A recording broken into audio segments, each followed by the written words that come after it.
Les voitures vertes ou grises de l'Arbé passent.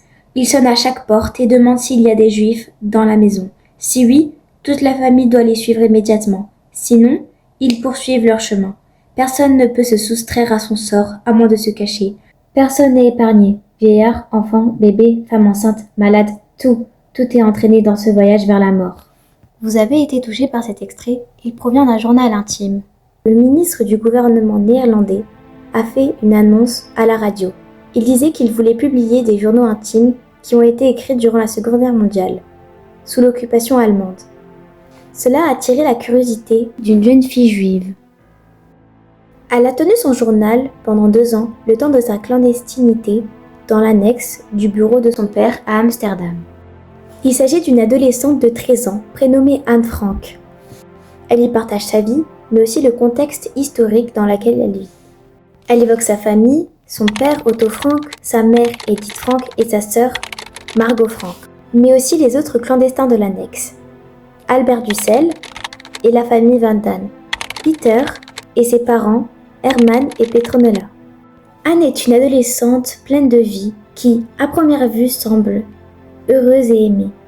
Mais en lisant son journal, nous découvrons une toute autre Anne qui se sent seule, triste, incomprise et qui vit dans l'ombre de sa sœur. Pour confier ses plus intimes pensées, elle écrivit un journal sous forme de lettres adressées à son amie imaginaire Kitty. La vie d'Anne a basculé le 5 juillet 1942 où sa sœur a reçu une convocation pour participer au travail obligatoire. Ils se cachèrent dans l'annexe du bureau d'Otto Frank. Quelques jours plus tard, les Van Damme s'installèrent à leur tour. Albert Dussel fut le dernier clandestin à les rejoindre. Les défauts de chacun ressortirent très rapidement et les disputes commencèrent. Anne se sent vraiment malheureuse à cause de toutes les réprimandes que lui font les occupants de l'annexe. Les pénuries se faisaient de plus en plus fréquentes et ils eurent à manquer rapidement de nourriture. Mais ce n'est pas tout, ils vivent constamment dans la peur. Il y a énormément de bombardements à côté d'eux, ce qui les réveille la nuit. Le journal s'achève le 4 août 1944. Ils ont été arrêtés et déplacés dans des camps de concentration, où ils meurent chacun à leur tour. Anne et Margot sont mortes du typhus à quelques jours d'intervalle.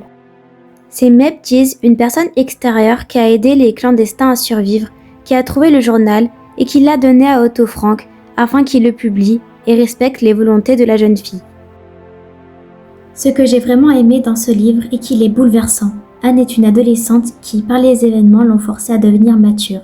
Mais malgré cela, elle garde sa joie de vivre. Elle est un symbole d'espoir et de résilience. Même si le journal a plus de 80 ans, il continue d'inspirer les gens du monde entier.